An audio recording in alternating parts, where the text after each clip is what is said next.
días, licenciada. Hoy quiero conocer su experiencia y percepción sobre la aplicación de las neurociencias y los procesos cognitivos y afectivos en la práctica educativa. ¿Qué entiende usted por neurociencia educativa? Bueno, si partimos desde neurociencia educativa, podríamos ver que son dos mundos, ¿no? Muy separados, pero que nos conllevan a un mismo fin, que es una excelencia académica. Si nos referimos a la neurociencia, está basado única y exclusivamente a toda la investigación biológica en la que depende el cerebro, en donde está, por ejemplo, la memoria, la atención, la plasticidad cerebral. Y si nos vamos a educativa, es lo que se centra en el aula, la gestión en el aula, la planificación, las metodologías, el currículum que tiene cada país. Dependiendo de eso, si unimos ya estos dos conceptos de una neurociencia educativa, entonces aplicaría de que las investigaciones biológicas que hace la neurociencia nos darían las pautas específicas y generales para llegar a una excelencia académica, a una excelencia educativa, partiendo siempre desde la neurociencia. ¿Considera importante comprender cómo funciona el cerebro en el proceso de aprendizaje? Claro, yo creo que el entender de la neurociencia en el proceso de enseñanza-aprendizaje es la pauta o es el inicio que todo currículum académico de un país debería partir. Si nosotros no entendemos el tema de la neurociencia, no entendemos la maduración del cerebro, no entendemos las fases que tiene la maduración del cerebro, entonces probablemente nunca podamos entender el cómo aplicar una metodología, una técnica aplicable a un determinado grupo de estudiantes si no partimos desde eso. ¿Podría darme un ejemplo de cómo ha aplicado algún conocimiento de neurociencia en sus clases? Bueno, si nosotros partimos las investigaciones biológicas de la neurociencia, que tenemos la memoria, la emoción, la atención, la plasticidad cerebral, podemos, por ejemplo, tener que en las planificaciones de base estructurada, en donde nosotros estructuralmente como maestros, vamos a suponer en una clase de lengua y literatura, para realizar un resumen, para realizar o para expresar un poema, hay una base estructurada que hacer, que ahí tranquilamente podríamos ubicar entre la atención y la memoria, porque la memoria es aquella que se encarga de adquirir esos conocimientos y de tenerlos como unos conocimientos previos para luego explorar o expresar cuando el contenido esté expuesto en su total realidad, cuando el estudiante ya entiende y comprende y reflexiona lo que está aprendiendo. Cuenta los procesos cognitivos como la atención, la memoria o el razonamiento al planificar sus clases. A ver, si hablamos de procesos cognitivos, todo lo cognitivo es conocimiento. Estos procesos dentro de una planificación de clase están en el prerequisito, en el requisito, en la evaluación de la clase. Pero yo creo que lo más importante, por ejemplo, en el tema del razonamiento, tendría que ir única y exclusivamente en la formulación de la pregunta, que es el conocimiento previo, y también ese razonamiento tiene que ir al concluir la clase. ¿Dónde? A través de la evaluación. ¿Qué estrategias utiliza para despertar el interés y la motivación en sus estudiantes? Bueno, yo en lo personal practico mucho el tema de la estrategia metodológica del microlearning, que es entre lo físico, que es en el texto, que es en el diccionario, que es en lo físico que podemos aprender con lo tecnológico, ¿no? Esa estrategia metodológica, el microlearning, que nace en las aulas de Fundación Azteca en México.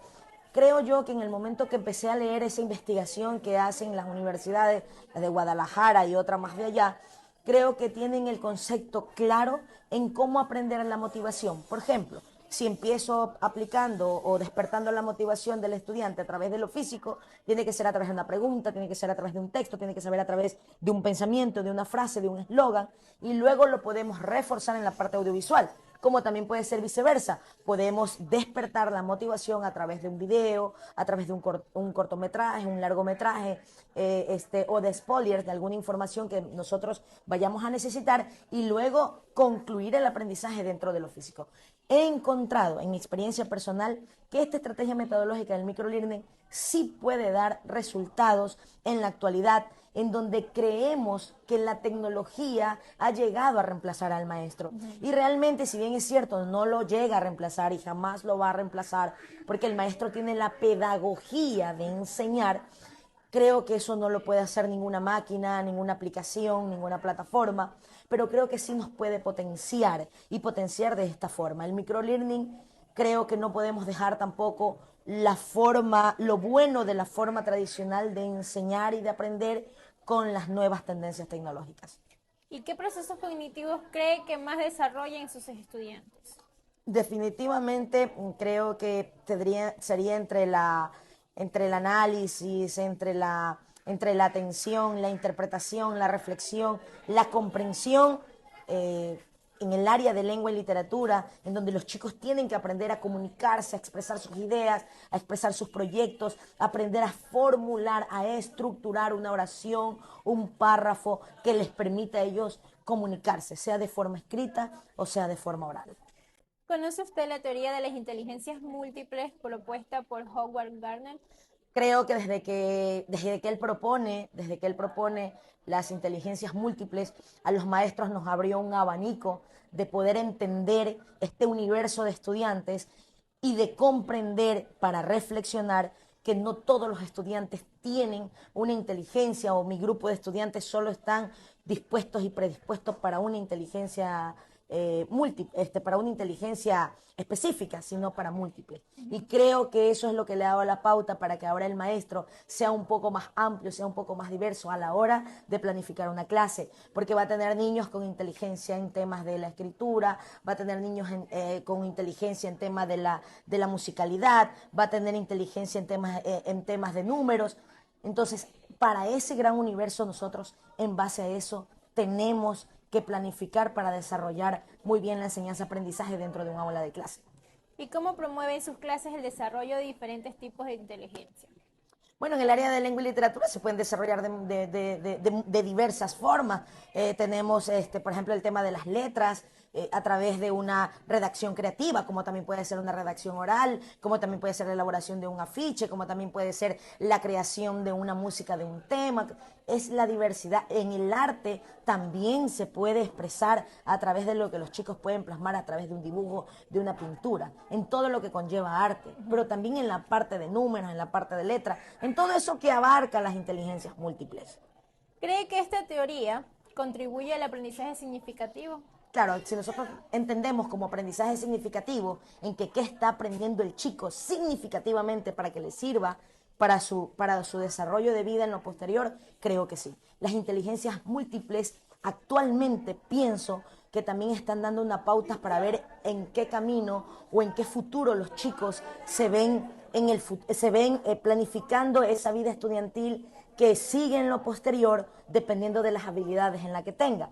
A veces el estudiante que tiene unas habilidades en el arte tiene que desarrollarse y potenciarse en esa habilidad, porque de eso va a conllevar que hayan profesionales en el futuro más a gusto, más apasionados y convencidos de lo que ellos quieren, de la profesión que quieran ejercer en el futuro.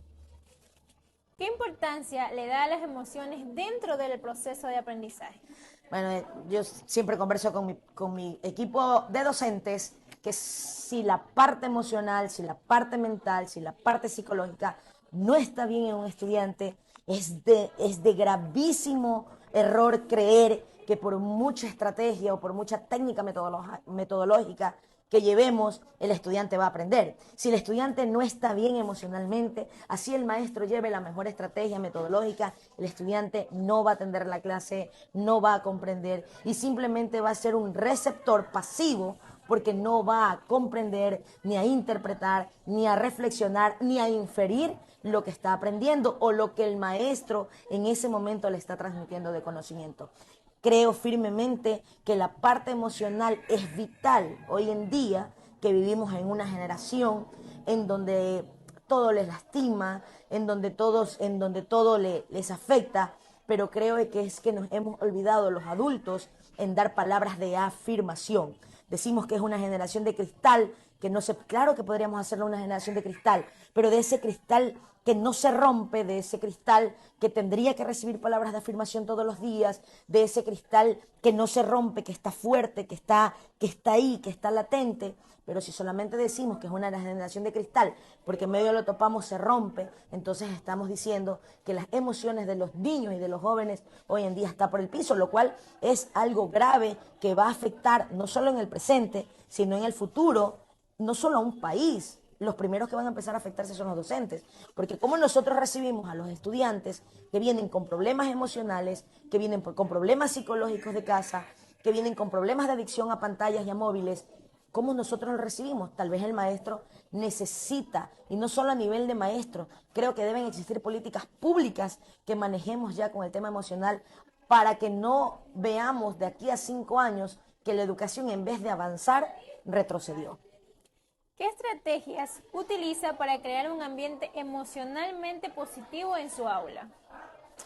Bueno, es bastante complicado eso porque a veces con el tiempo de la clase que podamos tener más o menos en colegio, que son los 40 minutos académicos, pero creo que todo debe de partir desde un diálogo. No, en mi área de lengua y literatura, todo tiene que partir de un diálogo. Yo también le podría indicar al estudiante, bueno, ¿cómo nos sentimos hoy? La estoy generalizando la pregunta. Entonces, en el momento que preguntamos cómo nos sentimos hoy, estamos llegando a esa parte emocional. Y sin embargo, yo puedo empezar a dar una clase sobre el debate y estoy ingresando a la clase una pregunta que me va a dar la pauta para empezar la clase. Y estoy simplemente generalizando cómo nos sentimos hoy. Y podemos debatir en cómo se siente usted, cómo se siente la señorita que está grabando, cómo me siento yo, y podríamos sacar, y sin necesidad de ver el concepto en el texto o de ver en el concepto en la investigación, de la misma realidad, podemos sacar un tema para debatir.